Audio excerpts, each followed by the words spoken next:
Hello everyone. तो कैसे हैं आप सभी। तो आज हम शुरू कर रहे हैं अपना नेक्स्ट वीडियो। इसके पहले हमने देखा था गुलाम वंश के बारे में और आज हम देखेंगे खिलजी वंश के बारे में। ये बुक हम पूरा कवर करेंगे। ये है महेश बर्नवाल की one liner book, NCERT one liner, class 6 to 12। तो ये काफ़ी इंपॉर्टेंट बुक है। पूरा ये NCERT का जिस्ट है। और NCERT कितना इंपॉर्टेंट है किसी भी गवर्नमेंट एग्ज़ाम के क्लियर करने के लिए आपको पता ही होगा। तो चलिए शुरू करते हैं। ये है खिलजी वंश। तो हमारा पहला इम्पोर्टेंट पॉइंट है खिलजी वंश। गुलाम वंश के पश्चात वर्ष 1290 में खिलजी वंश की स्थापना किसके द्वारा की गई थी। तो इसका आंसर होगा जलालुद्दीन फिरोज शाह खिलजी। तो आपको यही बता दें, जो खिलजी वंश का जो टाइम पीरियड था 1290 से 1320, ये मतलब सबसे स्मॉलेस्ट पीरियड बोल सकते हैं दिल्ली सल्तनत का। और इसके बाद जो आता है तुगलक डायनेस्टी, उसका सबसे लॉन्गेस्ट पीरियड रहा था। ये भी आप याद रखेंगे।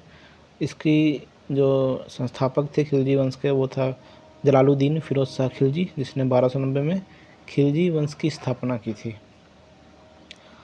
रक्त और लौह की नीति को त्याग कर शासन के उदार नीति का अनुसरण करने वाला दिल्ली का प्रथम सुल्तान कौन था।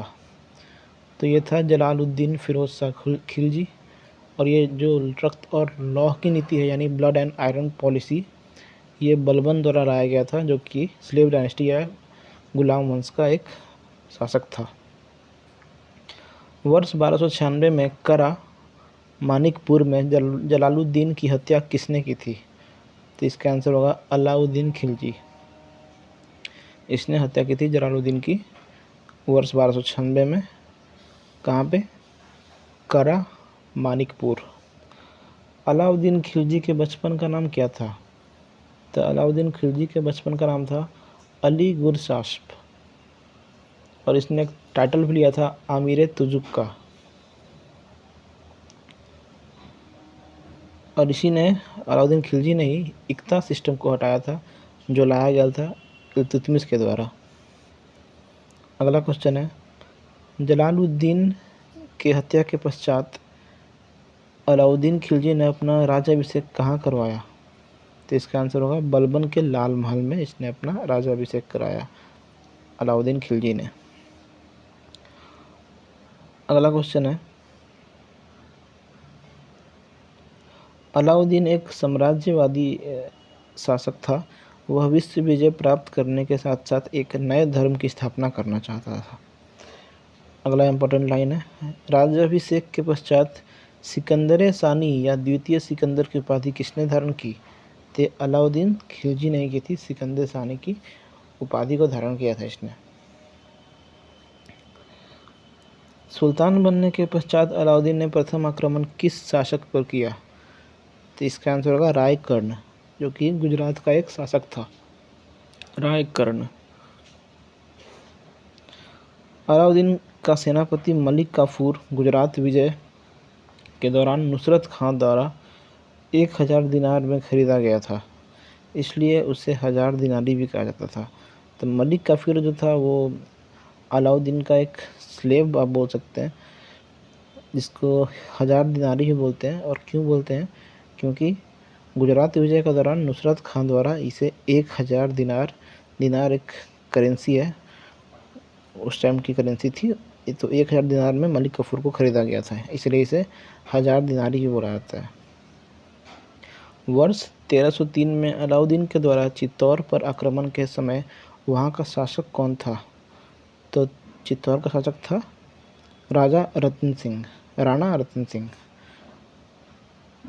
1303 में आक्रमण किया था चित्तौड़ पर, तो उस टाइम शासक था राणा रतन सिंह। अगला इंपॉर्टेंट पॉइंट है, विंध्याचल पर्वत श्रेणी को पार कर दक्षिण भारत पर आक्रमण करने वाला दिल्ली सल्तनत का पहला सुल्तान कौन था। तो ये था अलाउद्दीन खिलजी। इसने ही साउथ में यानी दक्षिण में पहली बार आक्रमण किया था अलाउद्दीन ने। इसके पहले किसी शासक ने साउथ पे हमला नहीं किया था दिल्ली सल्तनत के।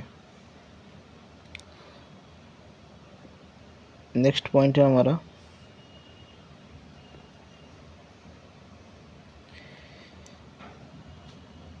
अलाउद्दीन के दक्षिण अभियानों का सेनापति कौन था? तो अलाउद्दीन ने जितने भी साउथ में जो भी अपने एक्सपेडिशन यानी अभियान किए थे, उसका जो सेनापति था वो मलिक कफूर ही था, जिसे हजार दिनारी भी बोलते हैं। तेलंगाना वारंगल के शासक प्रताप रुद्र देव द्वितीय ने मलिक कफूर को विश्व प्रसिद्ध कोहिनूर हीरा भेंट किया था। ये एक इम्पोर्टेंट पॉइंट है, आपको याद रखना है कि कोहिनूर हीरा मलिक कफूर को किसने भेंट किया था?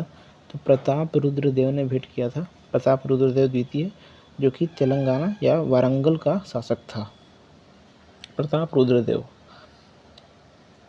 और इस कोहिनूर हीरे को मलिक कफूर ने अलाउद्दीन खिलजी को भेंट किया था। पद्मावत मोहम्मद जायसी के अनुसार अलाउद्दीन ने रानी पद्मिनी की सुंदरता से प्रभावित होकर चित्तौड़ पर आक्रमण किया था। अगला हमारा इम्पोर्टेंट टेबल है, ये है राज्य शासक अभियान का नेतृत्व और वर्ष 2007। तो ये दक्षिण भारत का अभियान जो है, इसका सारा इन अभियानों का नेतृत्व एक ही इंसान ने किया था, मलिक काफूर। तो ये तो आपको याद हो ही जाएगा, बाकी हम देखते हैं कि करके। तो देवगिरी, तो इसका शासक था रामचंद्र देव। वारंगल, तो उस टाइम इसका शासक था प्रताप रुद्र देव। द्वार समुद्र वीर बल्लाल तृतीय, और पांड्य वीर पांड्य। और ये इनका ईयर भी याद रखेंगे आप, 1307, 9, 10 और 11। सबसे पहले देवगिरी रामचंद्र देव, फिर वारंगल प्रताप रुद्र देव 1309 में, द्वार समुद्र वीर बल्लाल तृतीय 1310 में, और पांड्य वीर पांड्य 1311 में। अगला इंपॉर्टेंट पॉइंट है, मलिक कफूर द्वारा सर्वप्रथम किस दक्षिण भारतीय राज्य पर आक्रमण किया गया? यह था देवगिरी। सबसे पहले देवगिरी पर किया गया था। उस टाइम शासक थे रामचंद्र देव 1307 ईस्वी में। दिल्ली सल्तनत का वह कौन सुल्तान था जिसने नकद वेतन के साथ स्थायी सेना का संगठन किया था, यानी स्टैंडिंग आर्मी बनाया था? सबसे पहले अलाउद्दीन खिलजी ने। अगला हमारा पॉइंट है, अलाउद्दीन द्वारा सेना में भ्रष्टाचार रोकने के लिए कौन सी योजना अपनाई गई? तो यह था घोड़े को दागने की प्रथा तथा हुलिया प्रथा। तो हुलिया दाग जो सिस्टम था, इसे अलाउद्दीन ने सबसे पहले लाया था भ्रष्टाचार रोकने के लिए। चराई कर तथा गृह कर, घरी चरी कर लगाने वाला प्रथम सुल्तान कौन था? तो यह था अलाउद्दीन खिलजी। इसने घराई और चराई कर यानी टैक्स का एक ये सिस्टम था, ये लाया था अलाउद्दीन खिलजी ने। सर्वाधिक मंगोल आक्रमण किसके शासनकाल में हुआ? तो यह था अलाउद्दीन खिलजी के शासनकाल में हुआ था सर्वाधिक मंगोल आक्रमण। दिल्ली सल्तनत का वह प्रथम सुल्तान कौन था जिसने स्वयं को घोषित किया? तो यह था मुबारक शाह खिलजी। दिल्ली सल्तनत का प्रथम सुल्तान मुबारक शाह खिलजी। अगला हमारा इम्पोर्टेंट पॉइंट है, यहाँ पे कुछ मिसिंग है, देखना पड़ेगा। घोड़े के नाल के आकार की मेहराब का प्रयोग सर्वप्रथम किसके द्वारा किया गया था? कहाँ पर किया गया था? तो अलाई दरवाज़ा में किया गया सबसे पहले घोड़े के नाल के आकार का मेहराब का प्रयोग, जो कि अलाई दरवाज़ा कहाँ पे है? तो अलाई दरवाज़ा दिल्ली में है। और ये किसने बनाया था अलाई दरवाज़ा? ये आपको कमेंट में बताना है।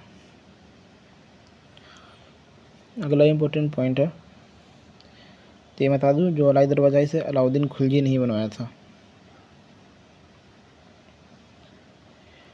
मुबारक शाह खिलजी।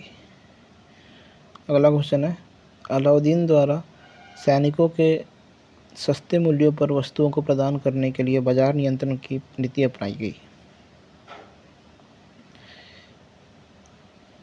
तो अलाउद्दीन के बाजार नियंत्रण अधिकारी कौन थे? आपको याद करना है, इनके नाम क्या टाइटल दिए गए थे उनको। तो विभाग और अधिकारी, तो वरीद मंडी ये था बाजार निरीक्षक, और सहनाया मंडी बाजार अधीक्षक, दीवाने रियासत बाजार नियंत्रक, और मनहयान यानी गुप्तचर था ये मनहयान। तो ये इम्पोर्टेंट है, सहनाया मंडी इम्पोर्टेंट है, और दीवानी रियासत इम्पोर्टेंट है, ये आपको याद रखना है। तो ये था हमारा खिलजी वंश के बारे में। अगले वीडियो में देखेंगे हम तुगलक वंश के बारे में। मिलते हैं नेक्स्ट वीडियो में। आप इस वीडियो को लाइक करें ताकि मैं और भी ऐसे वीडियोज बनाते रहूं। Thanks a lot.